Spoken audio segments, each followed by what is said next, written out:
Halo semuanya, kembali lagi bersama saya dan di video kali ini saya mau bawain satu video lagi tentang weekly one shot one kill di mana satu minggu ini saya berhasil dapat dua setup gitu ya di minggu yang sama. Jadi setup pertama itu saya dapat posisi sell di FOMC dan itu berhasil profit sekitar 400-an pips. Lalu kemarin hari Jumat karena ada SMT Divergent jadi saya entry lagi. Kemudian saya profit 280 pips. Jadi thank you buat bulan Desember karena bulan ini jadi sangat baik sama seperti bulan November kemarin. Dan mungkin ini akan jadi trade terakhir saya di bulan Desember karena saya nggak expect minggu depan di minggu-minggu Natal itu biasanya pengalaman saya dari tahun ke tahun itu volatility-nya tuh agak jelek dan broker juga punya spread yang lebar jadi bukan kondisi yang ideal buat trade. Tapi balik lagi ke teman-teman masing-masing, oke? Jadi di video kali ini saya akan fokus aja untuk nge-breakdown dua trade ini. Semoga bisa jadi pembelajaran buat teman-teman dan juga mungkin nanti pas momen-momen liburan ya, teman-teman mungkin bisa backtest tipis-tipis nih tentang weekly one shot one kill. Karena kemarin kita live Zoom di tanggal 21 Desember tuh betul-betul seru banget ya teman-teman ya.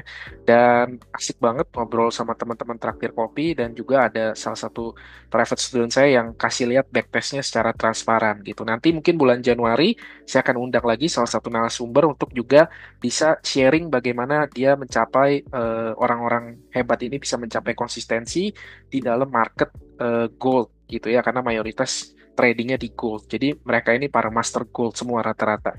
Oke, jadi kita langsung masuk lagi ke video pembahasan ini. Kita breakdown sama-sama dua setup ini. Oke, jadi yang pertama adalah selalu yang utama dan terutama adalah kita harus mengetahui di mana higher time frame biasnya ya. Jadi sama seperti kalau kita mau entry apapun itu bentuk setupnya kita harus tahu dulu higher time frame biasnya.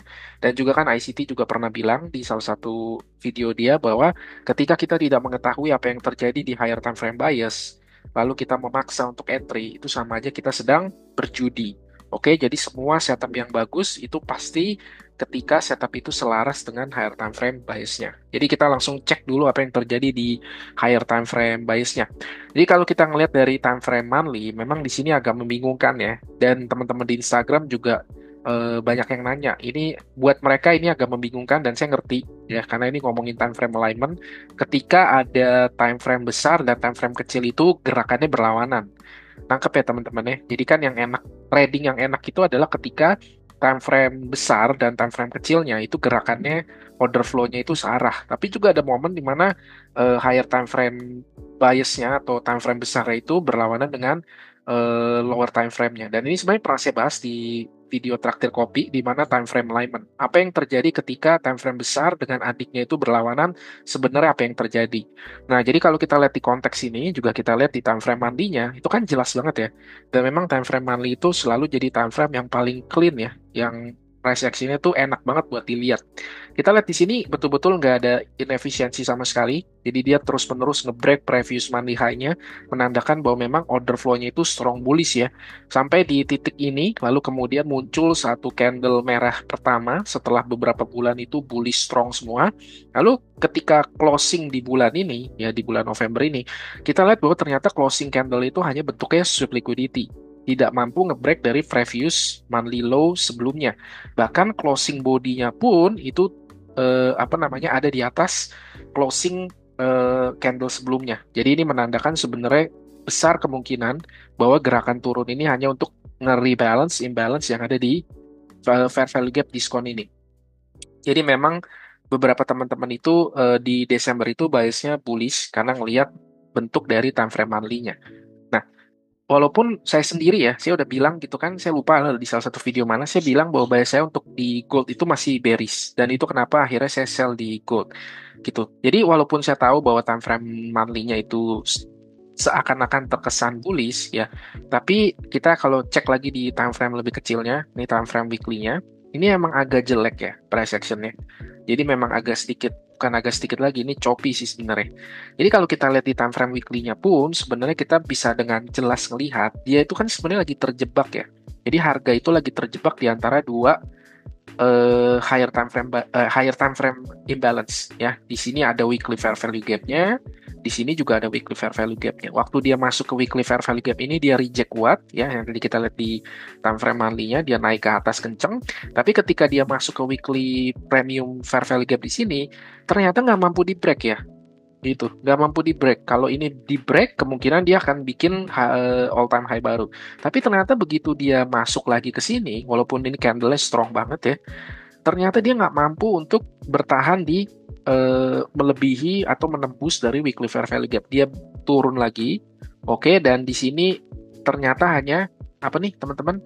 Hanya hanya sweep liquidity ya. Jadi kita lihat dengan jelas sebenarnya waktu di weekend ini ya, ketika closing candle ini kita lihat bahwa candle ini tuh hanya nge-sweep previous weekly high di candle sebelumnya di dalam imbalance. Jadi itu kenapa alasan buy saya di gold masih bearish. Walaupun sebenarnya ini choppy, ya ini choppy banget ya. Karena di sini kita lihat candle ketiganya dia beneran drop, tapi kemudian candle keempatnya naik lagi. Dan sekali lagi ya ternyata kenaikan ini hanya melakukan sweep liquidity. Jadi dia nge-sweep dua candle previous high sebelumnya dan balik lagi bahwa weekly fair value gap ini tidak mampu untuk di break. Jadi udah berapa kali? Satu kali, dua kali, tiga kali, bahkan keempat kali dan ternyata semuanya masih gagal untuk ke break weekly fair value gap ini. Nah, jadi gimana nih? Monthly-nya nge-sweep tapi weekly time frame-nya bearish gitu kan, jadi berlawanan. Jadi kalau misalkan terjadi berlawanan seperti ini ketika monthly-nya misalkan bullish order flow-nya tapi weekly-nya itu adalah bearish, bisa jadi ini adalah masa di mana lower time frame itu akan melakukan koreksi. Artinya besar kemungkinan bahwa dia akan mengalami penurunan sampai ke area diskon, lalu nanti di titik diskon kemudian dia baru akan naik lagi kencang. Jadi kurang lebih seperti itu konsepnya. Tapi balik lagi ya, kita nggak pernah bisa tahu, atau saya juga bukan dukun yang bisa tahu dia turunnya sampai mana, dan selalu saya ulang berkali-kali di semua video saya nggak pernah prediksi tuh dia akan turun ke harga berapa, bahkan saya nggak pernah ingat gold itu di harga berapa, karena saya nggak pernah ngafal level harga. Jadi saya nggak peduli dia mau turun kemana atau dia mau naik kemana, saya nggak pernah prediksi, dan karena itu saya nggak pernah nggak pernah kecewa karena analisa saya salah. Saya nggak mengpredik, saya hanya react gitu ya. Terserah dia mau ngapain, saya hanya bereaksi aja apapun yang dilakukan oleh algoritma. Jadi hal pertama yang paling mudah terlihat adalah ini ya, candle ini tuh membuat saya agak sedikit signifikan karena kenaikan dia yang kencang ini ternyata closing candle-nya begini ya, sangat manipulatif sekali. Dan ternyata yang dilakukan oleh candle doji ini adalah ternyata dia hanya ngambil sub liquidity di dalam weekly fair value gap. Makanya kenapa biasnya adalah sell. At least saya mau ngelihat dia di low sini dan low sini. Makanya kenapa di sell itu 400 pips yang saya dapat dari sell itu adalah karena saya ngincer dari weekly low di sini. Jadi yang saya incer itu adalah previous weekly low-nya. Dan ternyata berhasil ya, gitu ya. Dan ini candle hari Jumat, jadi ini weekend. Jadi kalau ditanya nih, Bang, kira-kira minggu depan biasnya gimana? Ya, kita lihat di sini dia udah nge-sweep lagi nih. Dia nge-sweep previous weekly low, weekly low, weekly low. Oke, kemungkinan besar ya, kemungkinan besar karena di sini udah ngelakuin sweep liquidity, bisa jadi nanti hari Senin atau Selasa dia akan naik lagi. Kalau saya pribadi adalah saya mau ngelihat ini kan ada rejection block yang sangat besar nih di sini, ya kan? Ya pokoknya selama dia tidak mampu nge-break consequent encroachment dari rejection block ini, buat saya bearish. Itu aja sih sesederhana itu. Jadi bisa aja nanti dia naik, bisa aja ya. Bisa aja dia naik, tapi kalau selama dia nggak mampu nge-break consequent encroachment dari rejection block ini, buy saya masih akan bearish lebih bawah lagi.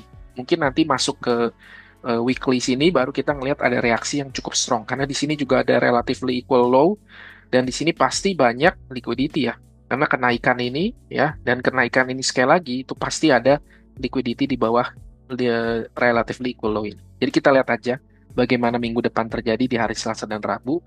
Tapi saya nggak expect banyak karena bisa aja dia nanti hanya sekedar sideways ya, karena Desember udah akan low volume buat saya gitu. Jadi kayaknya saya juga udah males ngeliat chart lagi gitu.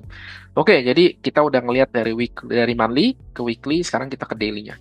Di daily-nya juga sama ya. Di sini lebih jelas. Di sini weekly fair value gap-nya saya hapus supaya nggak terlalu berantakan ya. Karena kalau ngeliat chart berantakan banget tuh pusing juga ngeliatnya. Tapi basically kita ngeliat di sini udah nge-sweep previous monthly low, dia naik dan dia respect fair value gap daily, kemudian dia drop lagi. Nah, ini di daily-nya juga sama nih dengan weekly-nya. Jadi daily sama weekly-nya sama ya. Sama-sama terjebak di antara dua fair value gap. Jadi liquidity trap ini yang nyebabin dia tuh seakan-akan hanya sideways di antara dua liquidity ini.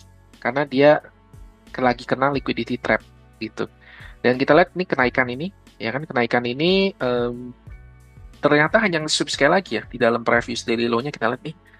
Dan nge-sweep previous daily low, nge-sweep previous daily high-nya, kemudian dia break lagi ke bawah. Dan ternyata konsekuen encroachment si daily fair value gap ini yang juga ada weekly fair value gap di sini ternyata di respect ya. Jadi kita lihat memang memang bahwa dia masih sangat respect imbalance di weekly dan daily fair value gap ini. Jadi dari sini sebenarnya bias saya mengatakan saya bearish ya. Bahkan di Instagram juga saya udah berapa kali kasih gambaran gitu ya. Yang buat paham aja sih, kalau nggak paham ya udah gitu. Tapi saya sih udah bilang ya bahwa liquidity yang saya tuju tuh di bawah sini. Ada beberapa yang ngerti ya, ada yang DM saya ngerti gitu. Jadi walaupun kesannya waktu itu naik di sini dan saya juga sempat ambil buy ya, tapi buy saya masih bearish. Apalagi ditambah terjadi sub liquidity di dalam imbalance ini. Jadi kita lihat sekali lagi dia masih respect ke bawah. Oke, nah jadi kurang lebih gambaran untuk higher time frame biasnya begitu ya.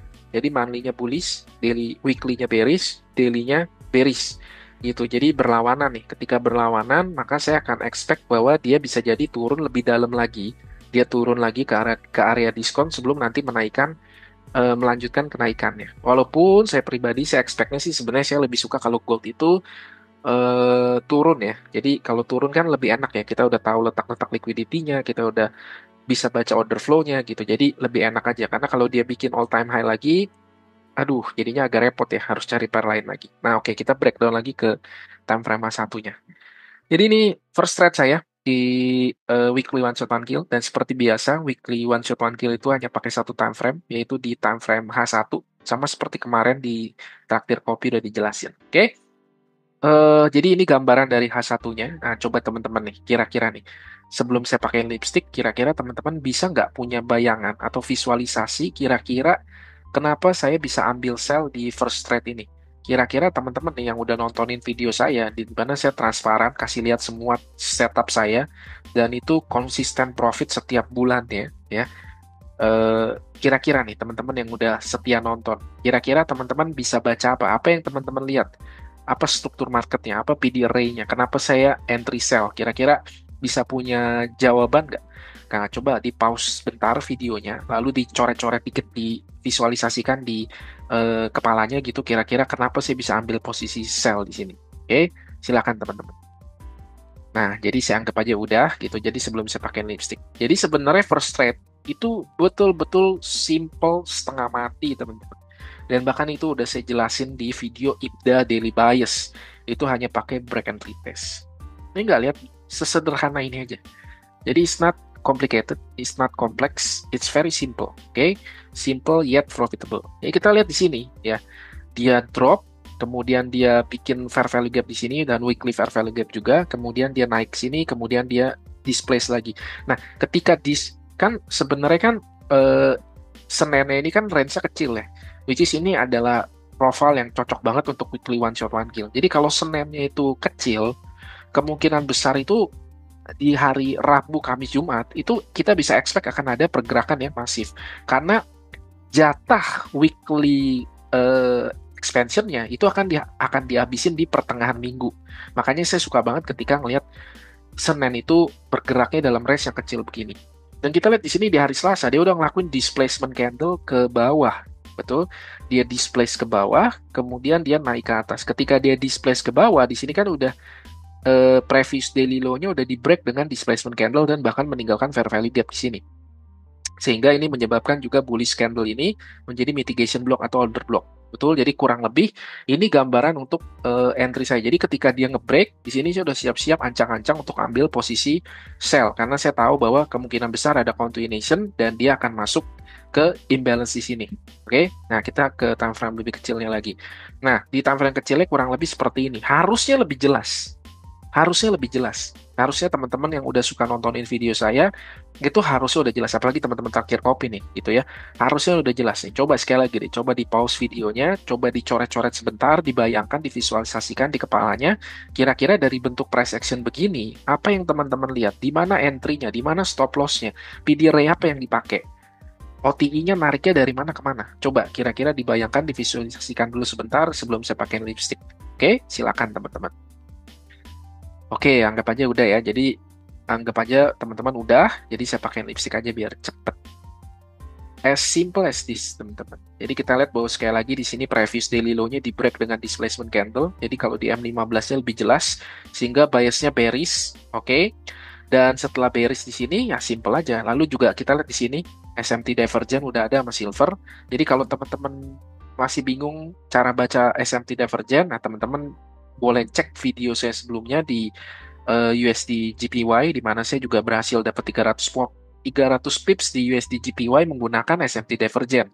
Ada SMT antara indeks dolar dengan USD GPY. Oke, di sini juga kita lihat ya, walaupun saya nggak tampilin silvernya, tapi ya nanti teman-teman bisa cek sendirilah di price action-nya ya, di trading view-nya masing-masing, tinggal dicek aja. Di sini ada SMT divergent, di mana gold-nya bikin higher high, sementara silvernya gagal membentuk high yang baru. Oke, jadi di sini ada crack correlation antara gold dengan silver. Jadi di situ adalah penekanan yang betul-betul apa ya, memberikan konfirmasi yang cukup kuat gitu. Jadi kita lihat di sini ya, dia udah terjadi SMT.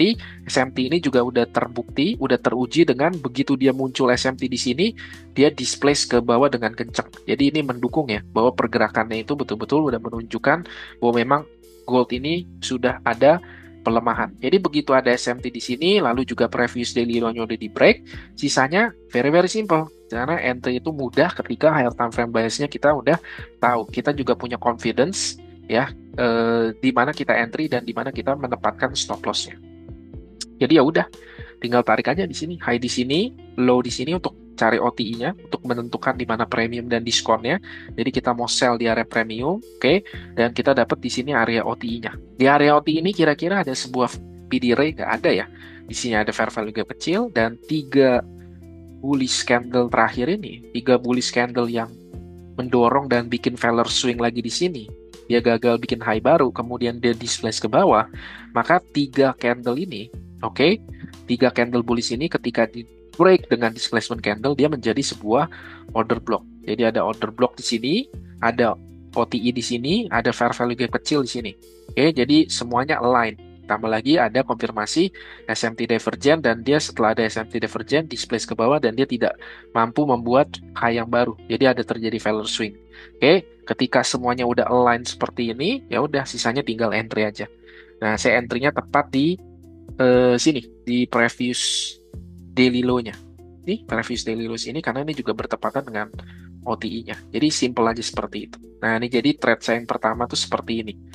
Gitu. Jadi saya betul-betul limitnya itu di previous daily lows ini, dan saya punya 2 orderan ya, karena punya 2 akun TF ya. Yang satu itu mainnya lebih panjang, yang satu mainnya lebih short term. Oke. Jadi yang satu ya saya expect dua-duanya sama entry-nya di previous daily low-nya. Satu saya stop lossin di atas sini sedikit, SMT sini. Kemudian yang satu lagi karena FOMC ya, karena FOMC jadi saya agak lebih berjaga-jaga.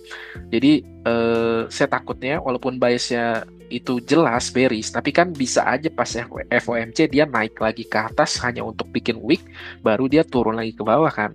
Nah, untuk jaga-jaga dan juga untuk membedakan metodenya gitu ya. Jadi yang kedua ini saya pasang stop loss-nya lebih lebar, dan juga sebagai pembanding supaya tetap RR-nya bagus, ya at least minimal kan di sini saya incernya 2R ya. Jadi biasanya kalau untuk akun kedua ini memang agak lebih swing ya, tapi saya targetin tetap minimal 2R. Kalau nggak 2R, biasanya saya nggak ngambil setupnya sih gitu.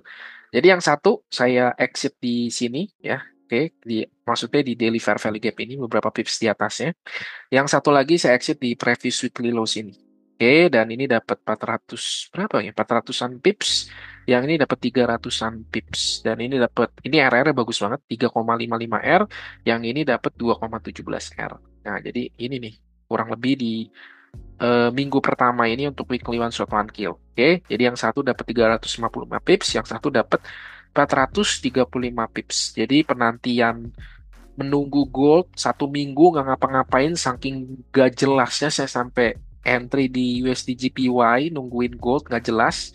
Even setelah FOMC pun masih even setelah NFP pun masih sama ya, ternyata nggak gitu pengaruh besar, jadi boring banget gold.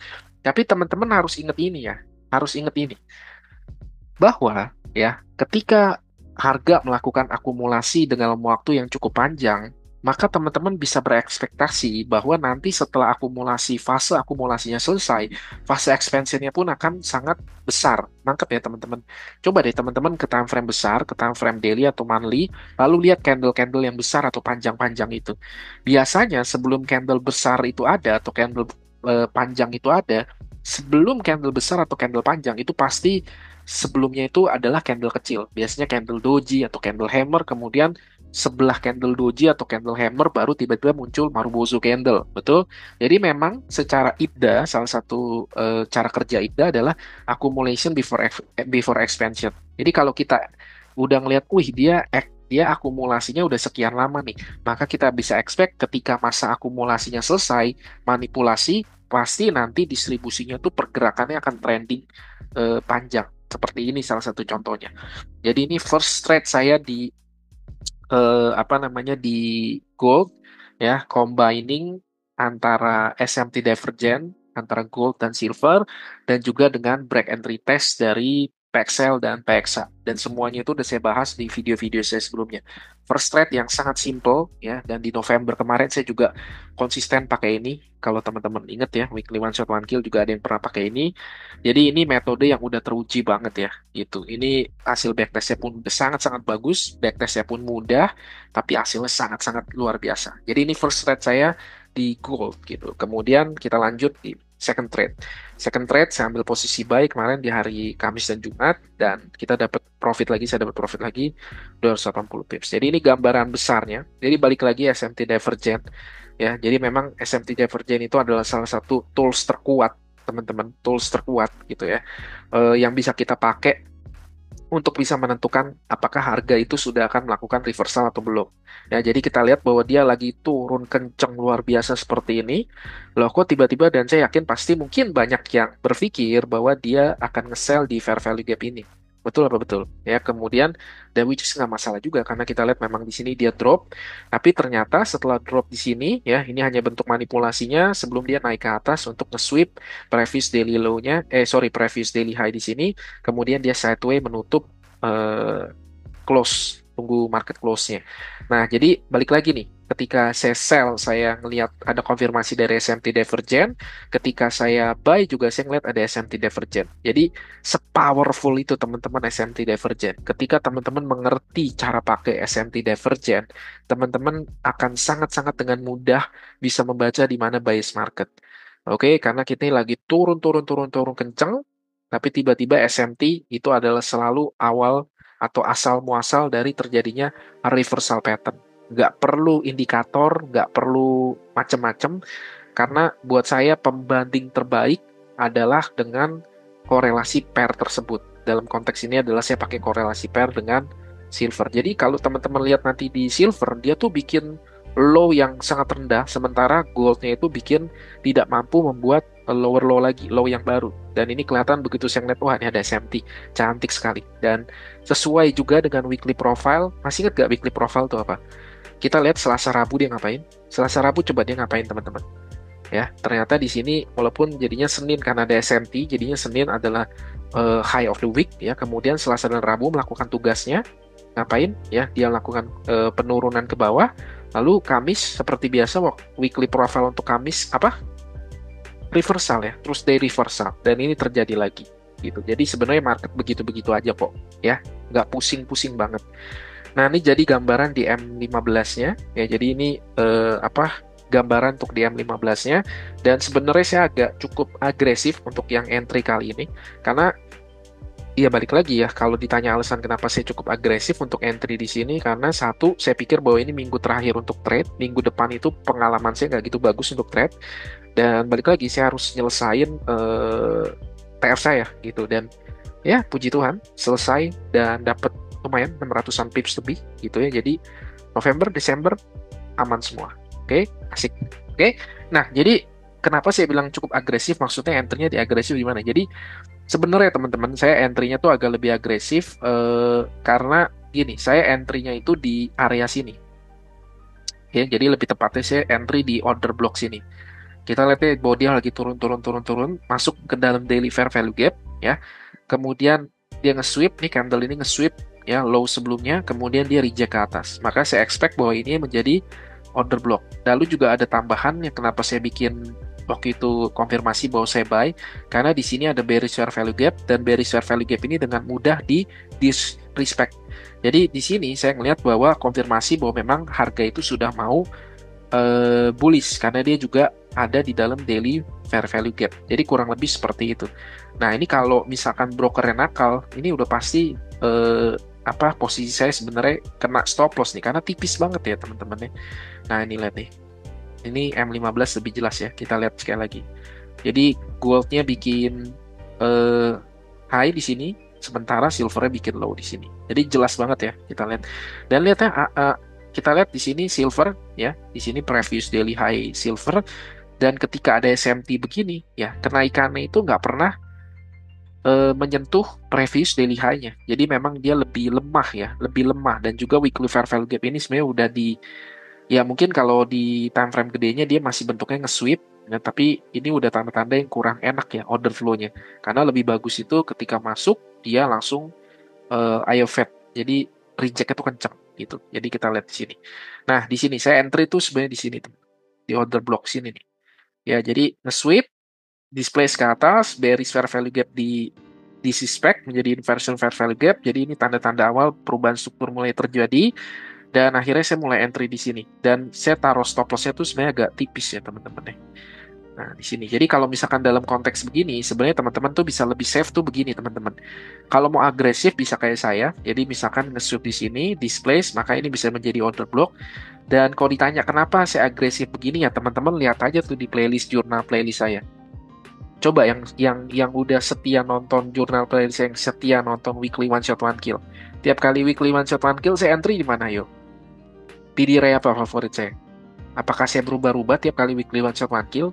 Enggak ya, selalu sama ya. Saya konsisten ya. Apa yang saya ajar itu yang saya lakuin gitu. Saya nggak pernah ngerubah-rubah sebentar di sini, sebentar di sana. Dari dulu saya konsisten di order block. Ya mungkin sometimes ada di breaker block atau fair value gap, tapi mayoritas gitu ya saya entry di order block gitu. Kenapa di situ? Ya karena itu adalah udah dari hasil backtest saya gitu, dan saya tahu datanya, saya tahu resikonya, dan saya nyaman pakai PD Ray itu. Jadi kalau itu nggak rusak ngapain dibetulin? Nggak akan saya ubah juga gitu. Jadi saya entry di sini teman-teman, di order block ini percis nih.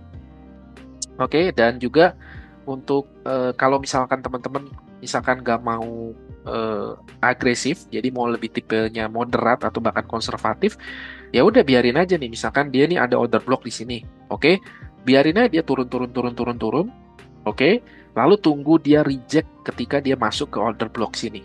Nah, ketika dia masuk ke order block sini kan dia reject nih, ya udah muncul ada display candle, oke, dan dia respect nih, berarti kan si order block ini di respect sama dia. Kita bisa ukur lagi OT-nya dari low sini ke high sini. Nah, ini area OT-nya. Nah, mungkin teman-teman bisa entry di sini karena ini juga kebetulan di sesi New York ya. Iya, betul kan, ini juga di sesi New York, jadi ini bertepatan dengan news. Ketika newsnya rilis, tiba-tiba dia display candle ke atas, jadi pas banget ya, memang segala sesuatunya tuh align. Jadi bisa punya dua pilihan untuk entry. Yang mau agresif kayak saya bisa entry di order block sini. Atau juga karena saya pikir kalaupun misalkan ini kena stop loss, saya kan masih profit banyak dari setup sebelumnya tuh, ya kan, yang di sell. Jadi saya pikir at the end, tetap aja saya masih plus dan akun saya masih profit overall. Jadi kalaupun misalkan setup ini fail, ya overall saya masih masih masih oke gitu, masih oke, masih naik level dan lain-lain gitu. Jadi saya nothing tulus. Tapi kalau misalkan ini ternyata berjalan sesuai dengan rencana, ya lumayan lah nambahin cash out, ya kan? Nah gitu. Nah, jadi kayak gitu teman-teman ya. Jadi kalau teman-teman mau lebih konservatif, ya nanti tinggal nunggu masuk ke PD Ray-nya, reject, baru nanti cari entry-nya. Dan ternyata betul ya, ketika dia turun-turun di sini, ternyata dia muncul SMT-nya di sini. Nah, untuk exit-nya, di sini kita lihat saya ada tandain dua standar deviasi. Standar deviasi juga udah saya share di video sebelumnya, di video USD GPY.